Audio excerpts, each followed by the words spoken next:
Boa noite. Começamos mais um programa Cultura Livre e hoje a gente vai falar de cinema, de audiovisual, contar um pouquinho da história do cinema, porque essa pessoa que está aqui, ela é diretor, pesquisador, professor de cinema e audiovisual do campus Cuiabá, na UFMT, acumula 20 anos de experiência com atividades relacionadas a festivais de audiovisuais em Mato Grosso, e é o Diego Baraldi. Seja bem-vindo aqui, Diego. É um prazer tê-lo aqui no Cultura Livre, falar de cinema, de audiovisual.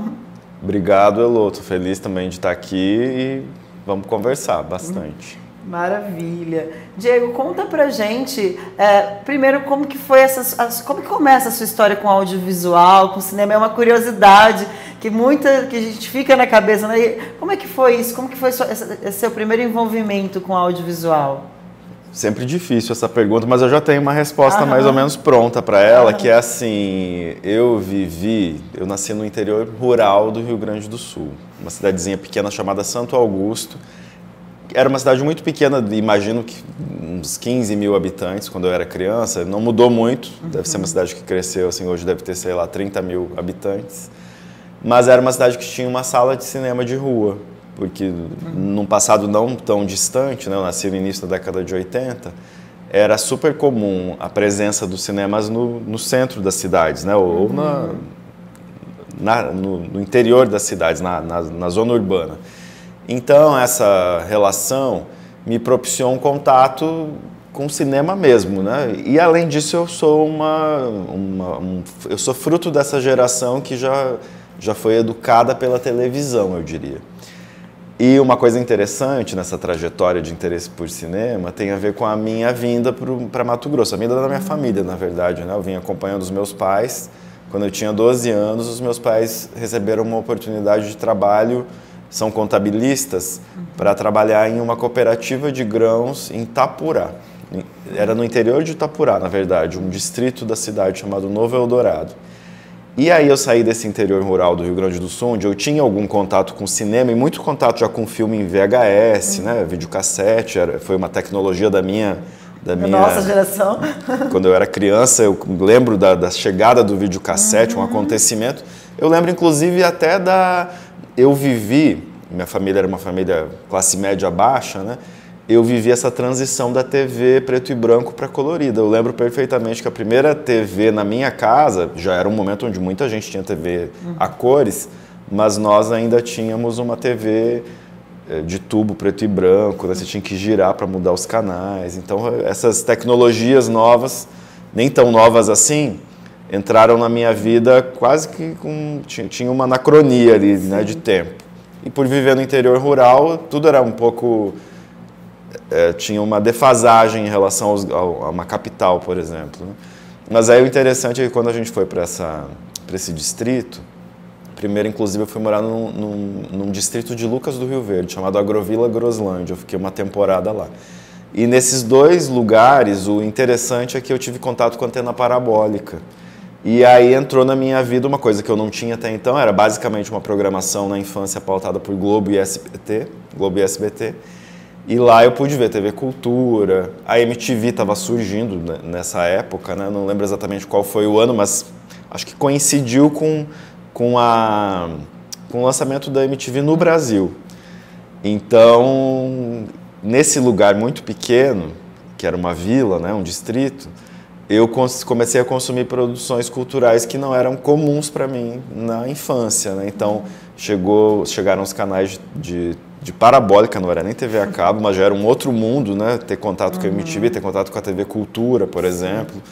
E, principalmente, por estar nessa cooperativa, o meu pai tinha acesso a jornais de circulação nacional, que eu também não tinha acesso quando eu estava lá no interior do Rio Grande do Sul. Então ficou mais comum interagir com a Folha de São Paulo, né? Ler o Globo, ler a revista Veja, assim, os grandes veículos de comunicação da época, né? Então eu acho que isso deu uma mexida ali, né? Foi um atravessamento que eu considero muito significativo. Eu tenho memórias assim muito marcantes desse contato com alguns filmes, alguns programas de TV. Eu sou uma pessoa muito interessada também pela programação televisiva, assim, de modo geral, né? Então, isso me marcou, as primeiras leituras de críticas de cinema, críticas de jornal, né? Por exemplo, Inácio Araújo, que é um mestre aí da crítica de cinema brasileiro de revista, de jornal. Eu li muita coisa, né? Estava sempre interessado no que esses críticos estavam dizendo. Inclusive, eu tive a oportunidade de fazer um curso online com a pandemia, com o Inácio Araújo, né?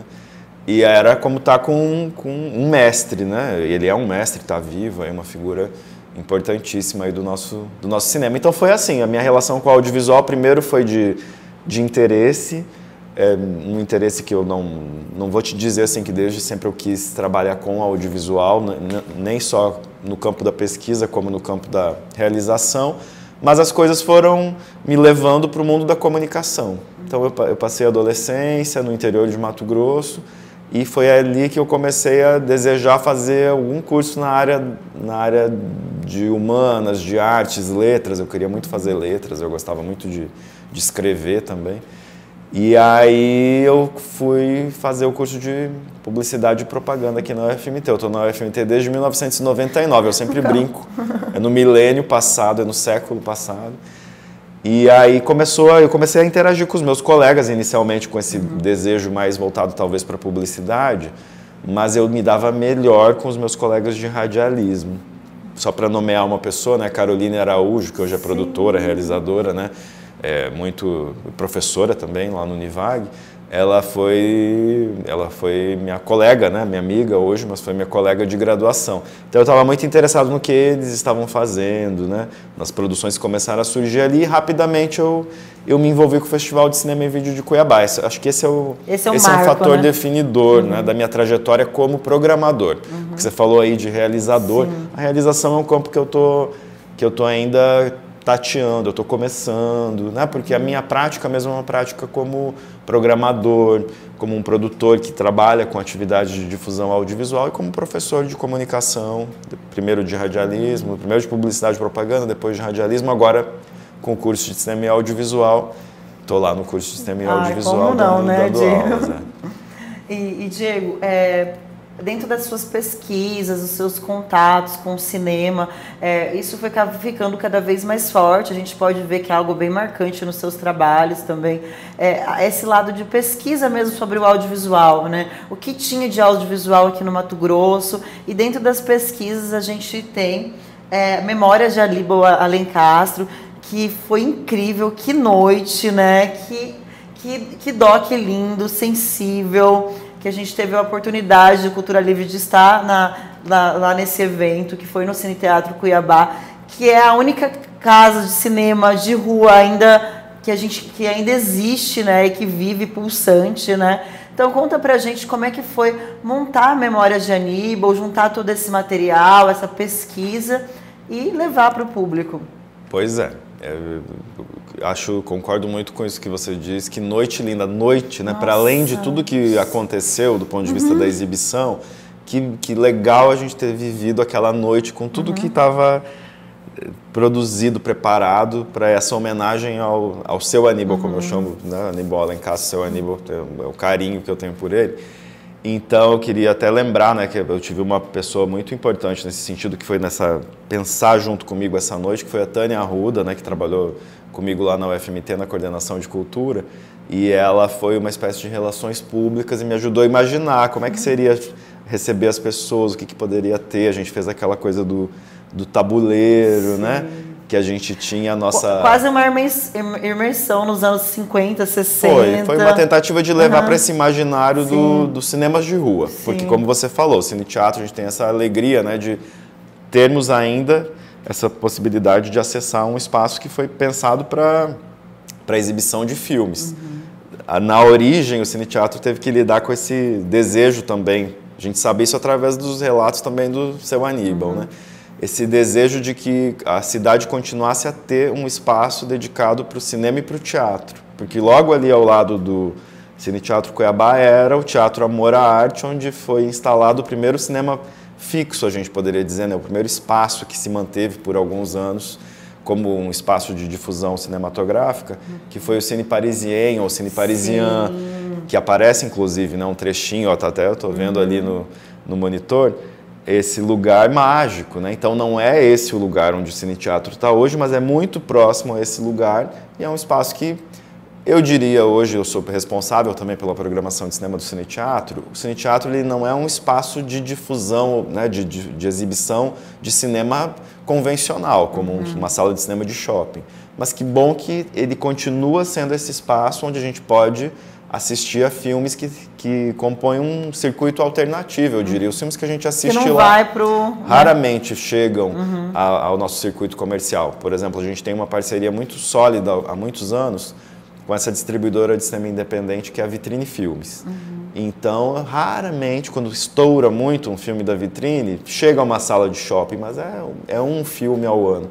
Mas aí, voltando lá para a noite, para o Memórias, e você falou de pesquisa, e realmente esse projeto tem tudo a ver com um momento, vou falar assim, uma espécie de momento fundante da minha relação com o Seu Aníbal, que se tornou possível por essa minha relação com o Festival de Cinema e Vídeo de Cuiabá. A primeira experiência que eu tive com o festival, se eu não estou enganado, foi no ano de 2002. Agora eu tenho uma leve desconfiança que tenha sido 2002, 2003, acho que 2003 talvez. Então, há 20 anos atrás, eu que já pentelhava muito o Luiz Borges, como alguém que participava do festival, fazia oficina, fiz muita oficina no festival, né? Falei da Carolina Araújo, fiz com Juliana Curvo, com Leonardo Santana. Eu não sou da geração do Bruno Bini, por exemplo. Bruno Bini, pra gente, já era alguém que... Nossa, Bruno Bini, o realizador, o Márcio Moreira, que né, é um cara incrível aqui, que trabalha na TV Gazeta, diretor de programas de TV, mas também é um cineasta que trabalhou muito nessa época, né? Fez filmes muito significativos para nós aqui de Mato Grosso. Então tinha uma turma que era Ana Paula Santana, Andréa Vigo, Keiko Okamura, Rômulo Fraga. Todas essas pessoas eram os nossos, eles nem eram nossos veteranos, mas eles já estavam em um outro lugar, inclusive um lugar assim quase que de muita admiração, né? A gente de alguma maneira queria estar próximo a essas pessoas e viver aquilo que se colocava como uma possibilidade, porque eu acho que sempre é isso, né? A gente vai sonhar alguma coisa, tem os sonhos impossíveis, mas tem aqueles que são os possíveis. Você fala, que bom que tem essa pessoa aqui que me permite também sonhar. Então, acho que todas essas pessoas que eu mencionei, mas não quero reduzir também a elas, né? Foram muito importantes nessa coisa de um sonho relacionado ao audiovisual. Mas claro que eu tenho os meus professores também, que foram fundamentais. Mas aí o que aconteceu nessa experiência que eu falei que é meio iniciática ali dessa pesquisa? Eu fiz uma pesquisa para o festival em 2002 ou 2003, não lembro bem, que era para homenagear algumas personalidades do cinema, que os festivais, o tema era memória, sempre tinha um tema no festival. E aí o Luiz mencionou, né, enfim, de algum lugar, né, claro que tem a ver com a trajetória dele, a pesquisa dele, ele elencou algumas personalidades e ele jogou para mim, pesquisa, traz informações, organiza imagens para a gente publicar no catálogo. E entre as pessoas homenageadas estava o Seu Aníbal Alencastro, que até então eu já conhecia também de nome, porque o Seu Aníbal sempre foi uma figura, pelo menos desde a década de 90, todo mundo sabe dessa devoção, desse interesse, dessa paixão dele pelo cinema. E aí foi uma oportunidade que eu tive de conectar pela primeira vez com ele. E aí foram muitas conexões ao longo dos anos que envolveram o trabalho no festival, porque eu fiquei trabalhando com o Luiz, a Cibele Bussic, Keiko Okamura e outras pessoas do festival, Vanessa Prado, que trabalhou comigo muito tempo. Fiquei trabalhando com eles uns 10 anos, eu diria. Isso não correspondeu ao mesmo número de edições, mas eu devo ter trabalhado em umas 7 edições do Festival de Cinema e Vídeo de Cuiabá. Até o momento em que o festival para de acontecer regularmente, né? Sempre tinham dificuldades, mas a gente conseguia fazer o festival acontecer. Aí chega um determinado ano, também não vou conseguir precisar aqui agora, não vim preparado para isso, em que tem um super hiato, né? Demora muito agora, o festival começa a recuperar. Começam a ter, na verdade, intervalos longos, passa 3, 4 anos e vem um festival, depois tem um longo hiato. E agora, felizmente, parece que a gente vai voltar a ter esse projeto fundamental, né? Porque é um projeto que tem a ver com isso que eu falei. Ele traz sonho, ele valoriza, né, o nosso mercado audiovisual, coloca a gente numa cena mais ampla, que é essa de circuito. É uma cena até assim, porque a gente ficava perguntando onde que está o audiovisual de Mato Grosso, claro. Entendeu? E aí, agora a gente está vivendo um momento tão interessante, né, de uma proliferação de filmes, né, de produções audiovisuais, então o festival precisa estar compondo essa cena. Então o seu Aníbal participou de muitas atividades que nós fizemos, era exposição, ele sempre disponível, né? E aí eu não lembro, por exemplo, de ter falado para ele em algum momento, pelo menos até uns 5 anos atrás, que eu queria muito fazer alguma coisa com ele como um documentário. Porque eu também não tinha essa... Eu não estava trabalhando como alguém que operava como realizador. Então, assim, eu sempre trabalhei com os meus alunos, orientando, fazendo muito projeto de documentário, como trabalho de conclusão de curso, e fazendo os experimentos do curso. Uma coisa ou outra que a gente sempre fez, mas como atividade de disciplina. Muito mais orientando do que sendo responsável, assinando. Eu sempre tive alguma presença, eu diria, como assistente de produção, fiz uma ou outra assistência de direção também, mas um voltar-se mais profundo para o audiovisual só foi acontecer nos últimos 5 ou 6 anos. Aconteceu justamente nesse momento em que surge o box de curtas, né? Essa iniciativa da Bárbara Varela, do Marcelo Biza e da Cafeína Filmes, que está se mantendo, né? Então, surgiu, foi a pandemia, por incrível que pareça, a pandemia trouxe, né? Com todas as dificuldades que a pandemia trouxe, ela trouxe esses editais que dinamizaram muito a nossa cena audiovisual.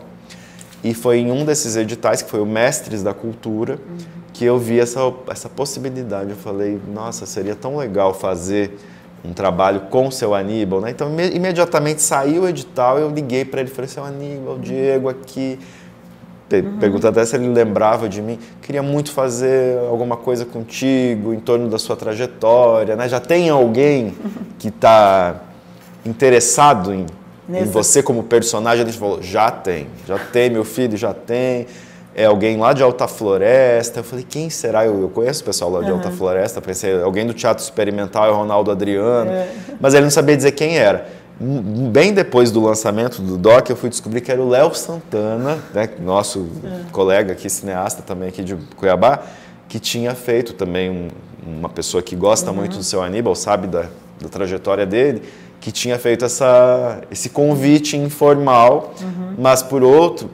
N razões, e as principais foram, ele estava envolvido com vários outros projetos, esse do seu Aníbal ficou de lado. E ele me disse, assim, de forma até bem carinhosa, que quando ele soube que eu faria o projeto do seu Aníbal, ele ficou até mais tranquilo, principalmente por saber que era alguém que tinha muita estima, né? E enfim, respeitaria muito essa figura que ele também tem muita admiração e respeito. Então foi isso.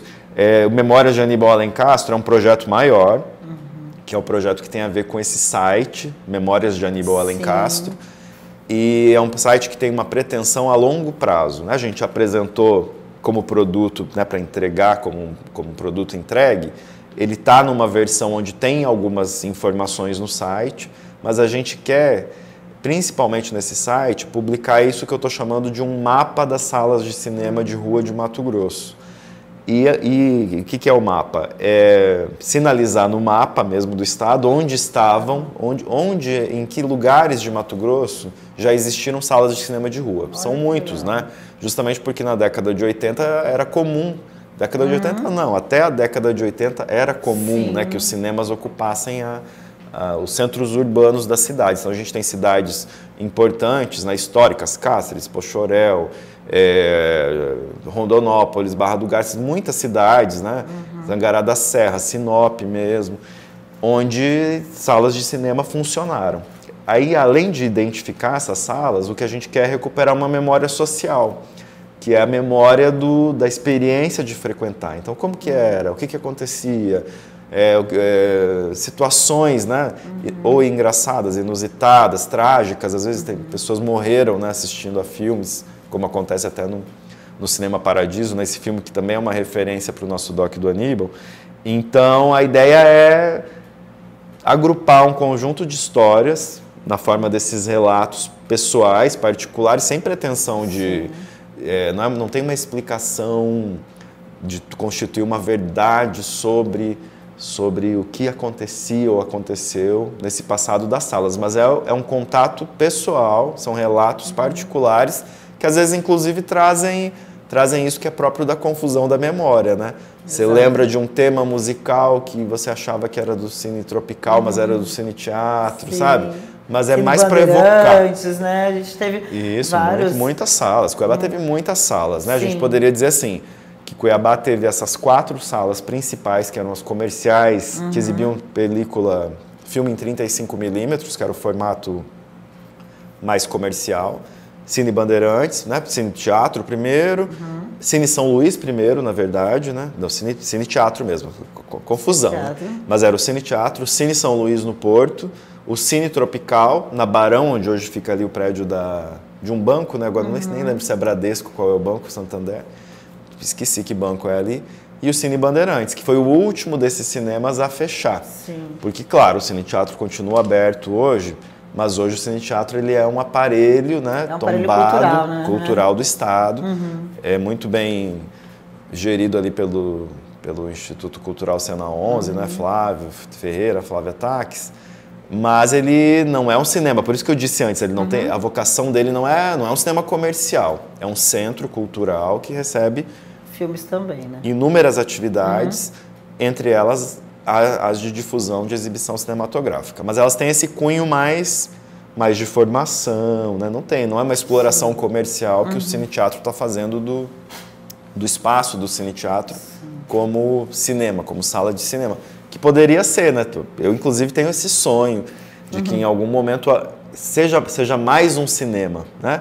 Só que, claro, imagina, é fundamental para o teatro, então sempre vai ter uma... E qual que era a importância dessas salas para a época e agora para a atualidade? A gente precisa ter salas de ruas ainda? Você acha que é importante? Eu diria que sim, né? Porque eu sou um defensor ainda dessa experiência, essa experiência que está relacionada à sala, porque acho que não é difícil para a gente concordar que, do ponto de vista da experiência... É radicalmente diferente de assistir um filme na televisão ou no celular, que hoje as pessoas estão vendo filme na tela pequena, né? Sim. Sem problema, não tem problema nenhum. Mas é diferente de estar numa sala com outras pessoas, né? O assombro, né? O maravilhamento, o choque que um filme produz, nessa experiência que é compartilhada, né? E às vezes nem é compartilhada, mas só de compartilhar com esse espaço vazio da sala. Eu já vivi muito essa experiência que é... Tá sozinho na sala, adorava, ia pro shopping. Adorava aquelas sessões que não tinha ninguém à aqui tarde. Em Cuiabá, quando eu cheguei, né, que foi nessa virada dos anos 2000, só tinha o Cine Bandeirantes. Mas era mais fácil para mim frequentar o shopping, que era o Cine Três Américas, né? Então eu fui muito em sessão das 2, das 3 horas, onde eu era o único espectador, e por incrível que pareça, eles rodavam, eles colocavam o filme. Então isso também tem a ver com essa experiência, não é só uma experiência que envolve uma coletividade, mas está sempre essa potência de você encontrar o outro, conhecer alguém, conversar, e isso vai ser fundamental para os sentidos que o filme vão produzir, né? Para isso que eu estou chamando de experiência. Né? Então a experiência, ela é fundamental, eu acho que ela o forte dela é justamente do ponto de vista de um vínculo social. Que é, por exemplo, eu faço essas sessões lá no Cine Teatro, as pessoas vão se conhecendo, elas vão se interessando mais pelo espaço, elas voltam, elas vêm sem saber qual é o filme que vai ser exibido, porque elas sabem que vai ter um filme exibido naquele horário. E isso tudo agrega, né? São atividades gregárias mesmo, as pessoas vão se relacionar em torno dessas atividades. É diferente de ver um filme no celular, que é individual, quase sempre, né? Então, nesse sentido, Cuiabá teve essa longa história, né?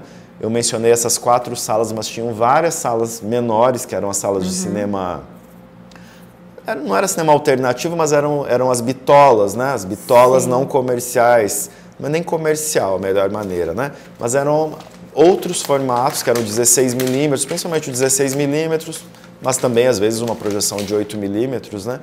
Nessas salas que eram cineminhas. Estou usando a designação que o seu Aníbal usa, né, para falar dessas inúmeras dezenas de salas que existiam em diversos lugares da cidade.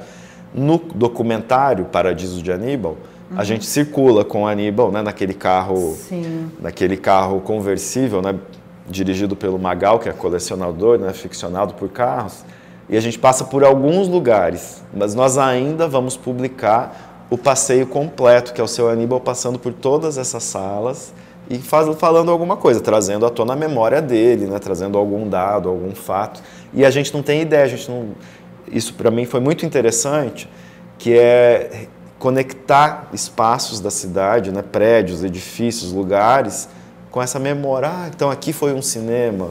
Tem uma coisa saborosa nisso, que é você decifrar a cidade. É uma cidade que vai se transformando, vai mudando, isso é inerente, né? As transformações da cidade, mas também tem esse prazer de reconectar, né? De entender que esses lugares já foram fortes do ponto de vista da sociabilidade, que é você pensar assim, hoje você passa ali na Pedro Celestino e você ainda vê a marca Bandeirantes, ali tem o finalzinho, né? do letreiro, e você vê esse lugar está fechado há décadas, né? Dá até para espiar, se você se apoiar ali na porta de correr, você se apoia e vê, né? E fica imaginando o que aquilo ali foi, e hoje é um espaço abandonado, vazio, né? Tem um aspecto trágico nisso, mas isso não é exclusivo de Cuiabá, né? Isso é um fenômeno mais amplo que incidiu de modo geral, eu diria, né? Nesse circuito das salas de cinema de rua. Mas é uma pena que esses lugares não foram ressignificados do ponto de vista da cultura, mesmo se fossem centros culturais, né? Tem um aspecto que para mim pode ser, né, polêmico, conservador, mas muitos cinemas viraram, por exemplo, templos de igrejas, né? É sociabilidade, mas é um outro tipo de sociabilidade. Ou viraram um estacionamento, ou viraram loja de departamento, né? Então, quer dizer, perde esse vínculo forte ali, um espaço que significava muito, né, afetivamente para as pessoas, né? Principalmente para o seu Aníbal, né, que tem toda essa memória, essa lembrança. O seu Aníbal trabalhou em 3 dessas salas grandes, né, Cine Teatro, Bandeirantes e o Cine São Luís, que foi onde ele começou. E é uma tristeza, né? Tudo isso que a gente fez, eu acho que é uma alegria, né? Que é ele no centro desse lugar, que é o lugar onde ele sempre esteve, né? Mas é legal a gente perceber, assim, eu não considero, o seu Aníbal para mim sempre esteve em evidência, mas que bom poder evidenciá-lo ainda mais, né, nesses saberes, nessas histórias que ele cultiva tanto, né, nesse amor pelos objetos, porque ele é um colecionador, né? Então, que legal poder valorizar essa trajetória, e isso é bonito, mas ao mesmo tempo essas visitas também eram dolorosas, né, que é dar de cara com esse apagamento, com esse esquecimento, né, entrar no Bandeirantes e ver lá só o concreto e uns parafusos, uns pregos onde ficavam as poltronas, sabe? Ali ainda é possível se conectar com essa memória, mas em outros lugares a gente nem tem como fazer isso, que é, você vai no Porto ali onde era o Cine São Luís, que tem tantas memórias para ele, é o primeiro cinema, né, onde ele trabalhou, e é uma loja de roupa, né? Ou Cine Tropical, todas as pessoas que relatam, eu não tenho imagens do interior do Cine Tropical. Inclusive, deixo aqui um pedido, né, para quem tiver. Quem sabe a TV aqui tem, porque a TV em vários arquivos. É um dos desafios, porque todo mundo fala das cortinas, do jardim de inverno. Nossa, então, tem uma coisa ou outra, uma coisa ou outra que dá para a gente perceber, mas o detalhe, né, eu não tenho, eu ainda não tive acesso. Então, estou pedindo para as famílias aí, né, ou para as pessoas que têm esses acervos pessoais, aí, familiares, que compartilhem, né? Porque é tão legal poder trazer à tona essa também, história. Né? A pretensão do projeto também é essa, né? Uma das pretensões é trazer uma memória visual das salas. O que a gente tem? Tem foto de fachada, mas tem pouca coisa do interior, né? Ou era uma época onde as pessoas não posavam para uma foto no lobby do cinema, né? Era uma outra relação com fotografia também, né? Hoje a gente vai num lugar e faz uma selfie, posta, diz que está ali, né? Então é difícil também recompor essa trajetória do ponto de vista de uma visualidade sobre essas relações de uso, né? A sociabilidade ali na sala de cinema. E Diego, conta pra gente, você que tá envolvido aqui com o livro Cinema e Audiovisual em Mato Grosso, como que tem sido aí esse livro, como que tá acontecendo ele? Conta um pouquinho pra gente. Elô, esse livro é uma iniciativa do Cineclube Cochiponés. O Cineclube fez no ano passado, completou 45 anos de trajetória, não é mesmo? Sim. Eu trabalhei no Cineclube como supervisor durante 3 anos. O Cineclube é um lugar de uma relação de muita afetividade também minha, né? Desde sempre muito próximo, ou pelo festival, ou pelas outras ações que a gente já fez lá. E aí, nos 45 anos, a Letícia Capanema, que é a supervisora atual, né, minha colega, ela muito querida também do curso de Cinema e Audiovisual, trouxe à tona esse desejo, né, de desenvolver uma linha editorial para o Cineclube, né? Começar a ter publicações, o Cineclube publicar livros de temas diversos, e a gente achou, ela compôs um corpo editorial que eu inclusive participo, né? E a gente achou que seria muito interessante começar essa primeira etapa falando sobre o cinema e o audiovisual em Mato Grosso. Tem algumas coisas já publicadas, mas ainda tem muita coisa que está dispersa, trabalhos de conclusão de curso, ou de mestrado, ou de doutorado e outras modalidades de texto que não tinham encontrado ainda essa forma, né, da publicação. Sim. Então a gente reuniu muitos textos, muitos inéditos, inclusive textos que foram produzidos para esse livro, e lançamos na Mauau, a mostra do Cineclube Cochipanés, né, que aconteceu no Teatro Universitário no ano passado.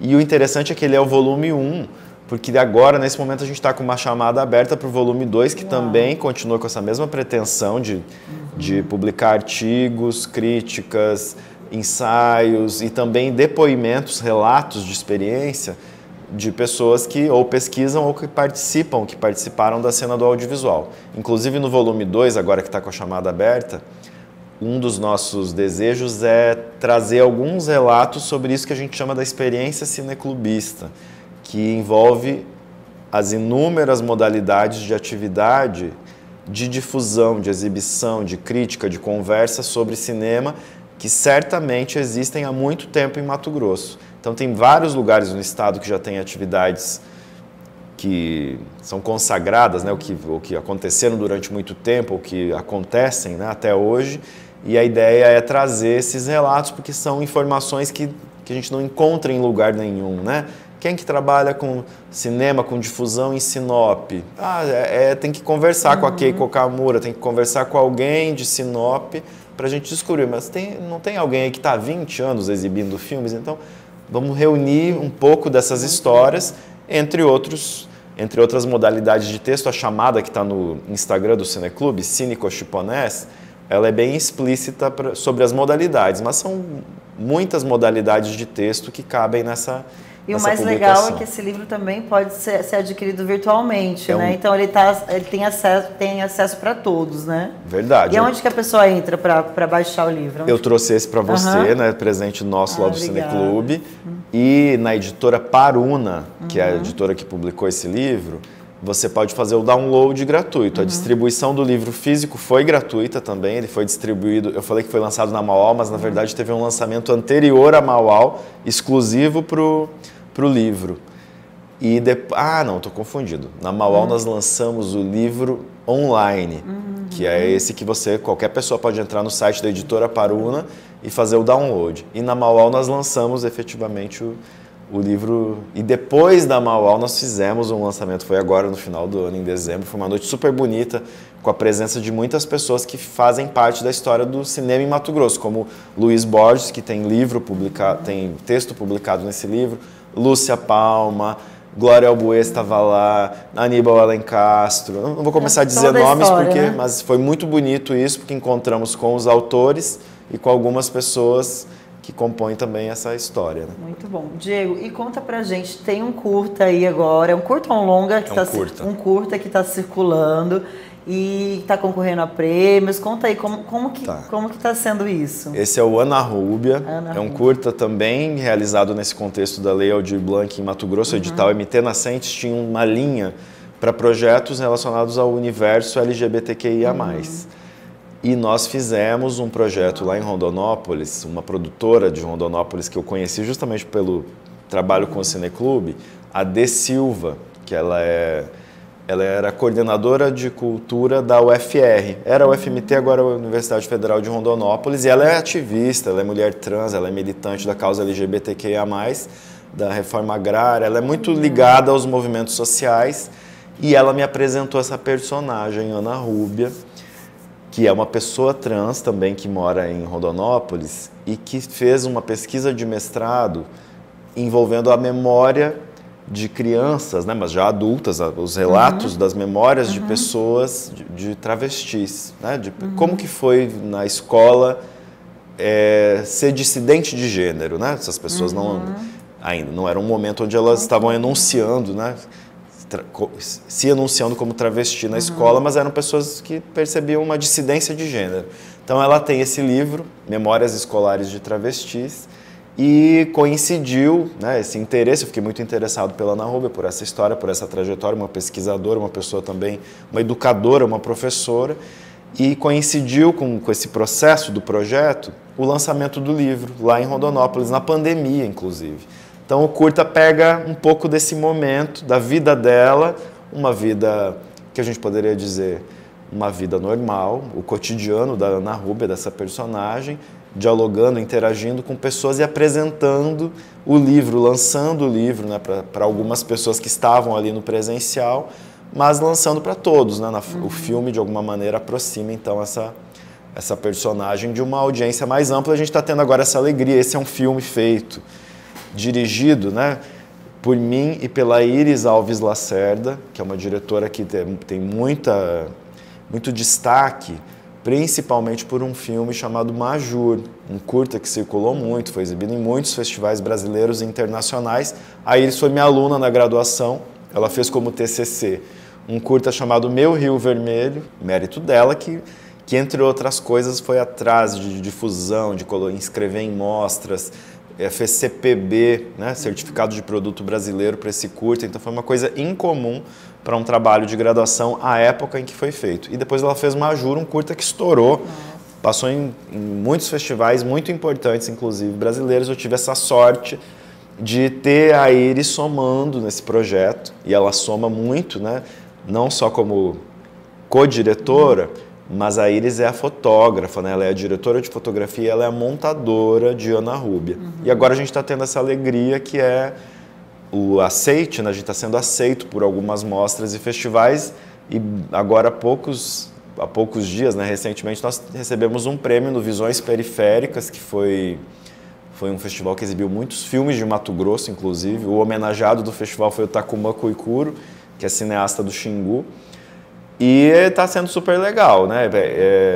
Eu já fiz um curta de ficção com a Juliana Curvo, que é aquele disco da Gal, teve uma circulação mais limitada. Ele até circulou, ele teve um prêmio importante, que foi o Prêmio Sesc de Cinema, que permitiu difusão em vários Sescs do Brasil. Mas mesmo que a gente tenha tentado, nós não conseguimos que o filme emplacasse em mostras, em festivais, foi um pouco frustrante.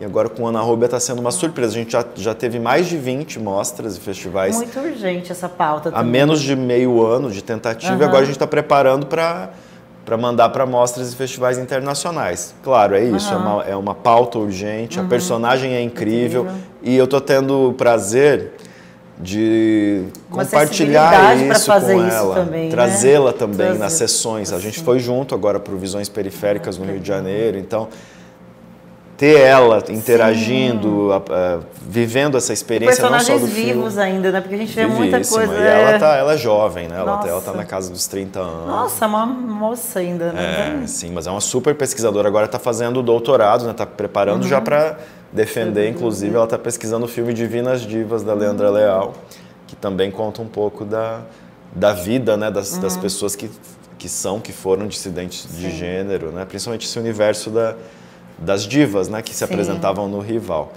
Então assistam, em breve vai estar disponível, né, não só o Paradiso de Aníbal. Paradiso de Aníbal a gente está ainda fazendo a versão para amostras, ainda não foi nem tentado, porque a gente exibiu no Cine Teatro uma versão de 30 minutos, depois na Mauá no ano passado uma de 24 minutos, e agora a gente quer uma de 20 para tentar inscrever em mostras e festivais. Eu espero que outras pessoas conheçam o Aníbal, né? Que esse é o meu desejo maior, né? Que é que essa história não se limite a Cuiabá. Eu acho que já é super importante esse registro aqui para nós, né? Mas tomara que pessoas em outros lugares, em outros estados, possam conhecer o Aníbal, essa história, né? Incrível. E deixo um abraço aqui para ele, né? Seu Aníbal teve essa perda agora recente, que foi a da Dona Vera, que também é um momento difícil, triste para nós, mas o filme também, de alguma maneira, registrou, eternizou ela num momento tão bonito ali, contando, né, o início do namoro, as coisas que aconteciam, né, sorrindo. Legal. Então essa é a coisa linda do audiovisual. O audiovisual é incrível, é uma paixão também. Verdade.